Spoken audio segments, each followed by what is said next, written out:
کہ چونکہ میں نے آپ کو بتایا کہ یہ موسم نقوی کی جو ASP ہیں شہر بانو نقوی ان کا علاقہ ہے, تو یہاں پر بتیشت کی انہوں نے بجھائی ہے, لیکن یہاں اگر عوام بہت بڑی تعداد میں نکلی تو پھر معاملہ کس طرف جائے گا, یہ اب دیکھنا ہے. اللہ کرے یہ بہتری کی طرف ہو. اب عرب امارات کے صدر کا دورہ, اب یہ دیکھیں کیوں دباؤ پڑا. عرب امارات کے صدر نے آ جانا تھا, ویسے تو آپ کو پتہ ہے یہ تلور کے شکار کے لیے آتے ہیں, لیکن یہ صدر کی حیثیت سے ان کا دورہ تھا. اس میں شہباز شریف, اسحاق ڈار اور آرمی چیف پہنچے ہوئے تھے. مریم نواز کو نہیں لے کے گئے, آپ کو پتہ ہے مریم نواز ذاتی دورے میں, یہ ان کا سرکاری دورہ تھا, وہ ذاتی دوروں میں ملاقات ہوتی ہے. بہرحال چھٹی ہونے کے باوجود یہ بڑا چھوٹا دورہ تھا, کروڑوں کی تیاریاں تھیں, 3 دن کی تیاریاں تھیں, ان کی ڈریس ریہرسل کرتے رہے.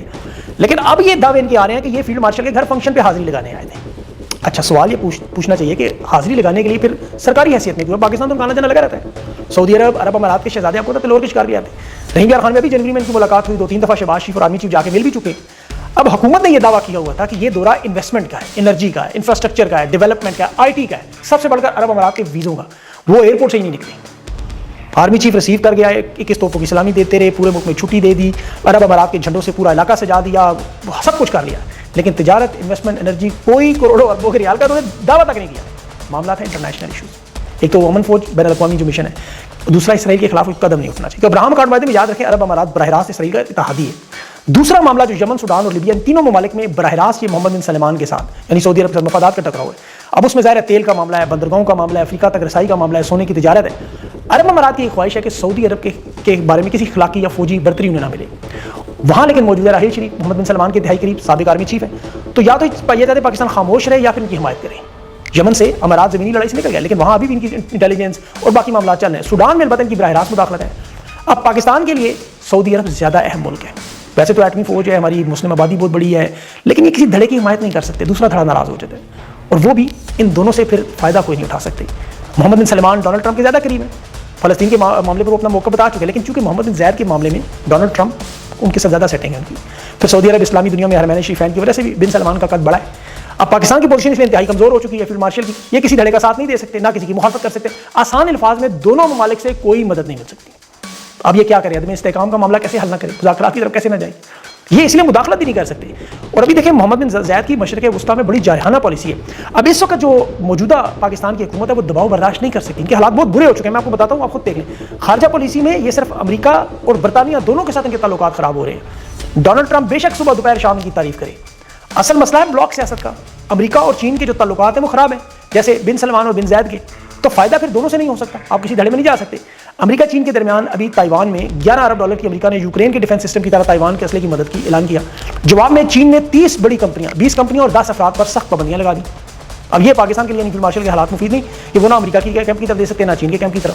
اور امریکہ چین کی معدنیات کی لڑائی بھی اسی طرح چل رہی ہے, خیبر پختونخوا بلوچستان کے ریکوڈک کے مسائل پر.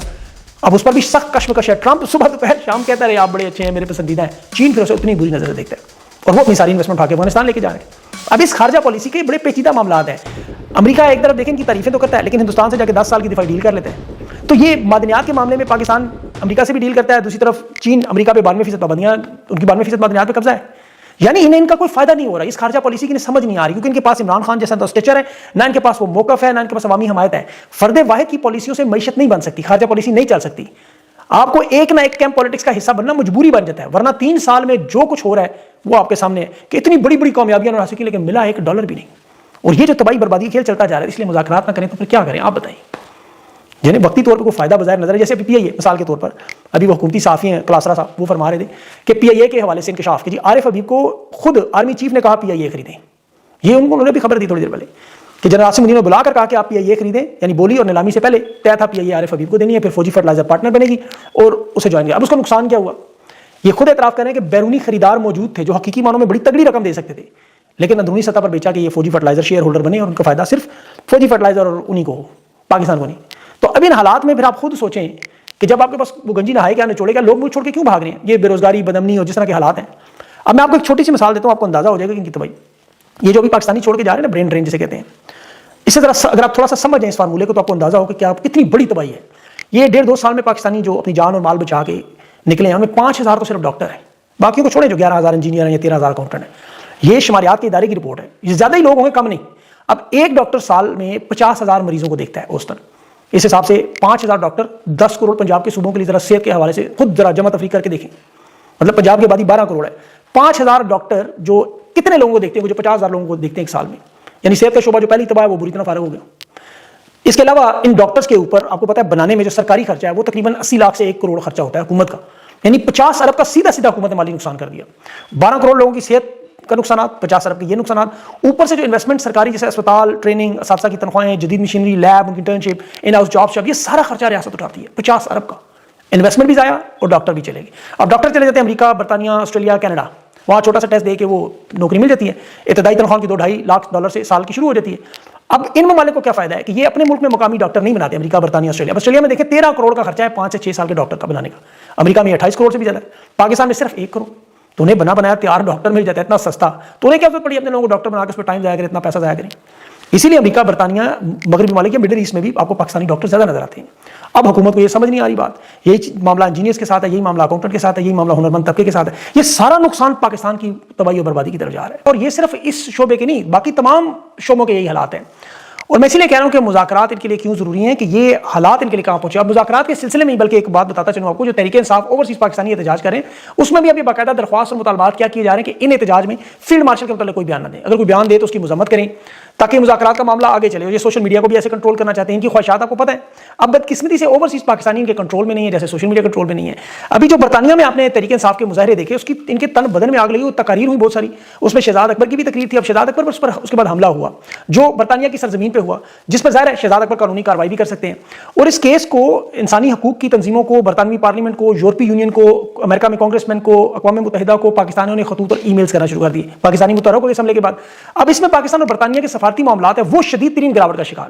ابھی جین میریٹ کے بارے میں کہا جا رہا ہے، پاکستان میں بھی نہیں ہے. ابھی ان کے جو اپنے صحافی وہ تسلیم کر رہے ہیں کہ پاکستان اور برطانیہ کے تعلقات میں شدید تناؤ ہے، اور یہ ظاہر ہے شہزاد اکبر کے حملے کے بعد ہوا. اب انہوں نے اس کا حل کیا نکالا، دباؤ بڑھانے کے لیے برطانیہ کے اوپر بھی، کہ ان کے ڈپٹی ہائی کمشنر کو بلا کے سخت احتجاج کیا، ڈیمارش کیا. یہ جیو کے جو سرکاری آپ کو پتہ ہے صحافی ہیں، اعزاز سید صاحب، وہ ان کی خبر ہے کہ برطانیہ کے ڈپٹی کمشنر کو بلا کے پوچھا جی بریڈفورڈ میں جو پاکستانی کونسل کے باہر احتجاج ہوا اس میں اشتعال انگیز زبان استعمال ہوئی عسکری قیادت کے خلاف، وہ کیوں استعمال ہوئی، دھمکیاں کیوں دیں گی.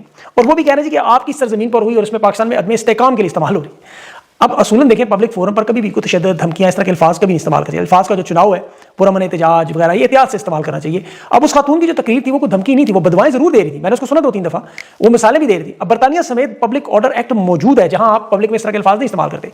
حکومت برطانیہ لیکن اس پر ظاہر تحقیق کرے گی.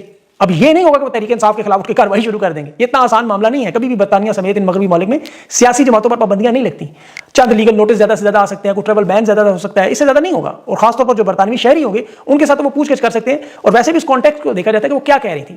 بہرحال پاکستان اور برطانیہ کا قانونی مسائل اور سفارتی مسائل ایسے ہی بن چکے ہیں جیسے میں نے ابھی آپ کو کچھ اور چیزیں بتائیں.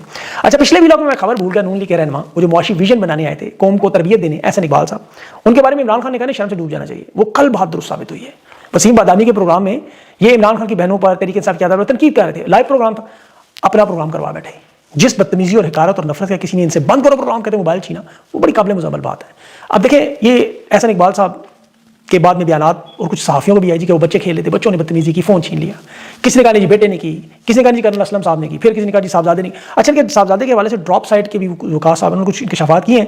بہرحال میں ان کی تفصیل میں نہیں جاتا کیونکہ وہ ان کے ذاتی نجی معاملات ہیں، وہ نہیں چھیڑنے چاہیے، وہ اچھا نہیں لگتا، وہ باتیں ایسی ہیں. بہرحال وہ ان کے دوران طالب علمی کے معاملات ہیں. اصل معاملہ یہ کہ تحریک انصاف کے لوگوں کو یہ بدتمیز، گنوار، انتشاری، سوشل میڈیا پہ تربیت کا بڑا ذکر کرتے تھے. اور ان کے یعنی کہ صحافیوں کے بقول کہ اگر ان کا یہ بیٹا تھا تو پھر جو تربیت اس نے اپنے باپ کے ساتھ جو سلوک کیا وہ قابل مذمت ہے، بلکہ نشان عبرت ہے. ایک طرف یہ سوشل میڈیا پر عوام کے ہاتھوں روزانہ عزت افزائی کی ہوتی ہے، اور اب ان کے گھروں کے حالات دیکھیں. یہ جس طرح آپ نے دیکھی ہوگی ویڈیو، آپ غور سے 2-3 دفعہ سنیں. اگر گھر کے اندر یہ ہو رہا ہے تو پھر معاملہ آگے تک چلا گیا. اور سنا کہ جاتی عمرہ میں تو اس سے بھی زیادہ حالات خراب ہیں، اور جو ہاؤس اریسٹ ہوئے تھے پچھلے دنوں ان کے گھر تو اس سے بھی زیادہ حالات خراب ہیں. بہر اللہ تعالیٰ رحم کرے. ایسی باتیں اب کیا کرے بندہ، انہیں خود سوچنا چاہیے کہ لوگ کیوں اتنی نفرت کریں. مذاکرات کے حوالے سے دعا کریں. دیکھیں یہ کوئی ٹرک کی بتی نہ ہو، اللہ کرے کہ وہ حقیقی اس میں معاملات یہ لوگ کر لیں اور انہیں سمجھ آ جائے جو میں نے آپ کو حالات بتائے ہیں ابھی. کیونکہ یہی ایک راستہ ہے، دونوں ڈیڈ اینڈ پہ ہیں اور کوئی راستہ نہیں ہے. یاد رکھیں یہی ایک راستہ ہے کہ جس میں اسٹیبلشمنٹ کو ہی بلاخر مجبور ہو کے آنا پڑے گا. تو خان تو نہیں مانتا، وہ حق پہ کھڑا ہے اور حق پہ کھڑا رہے گا انشاءاللہ. اپنا خیال رکھیں. مجھے اگلے ویلاگ تک کے لیے اجازت دیں. اللہ حافظ.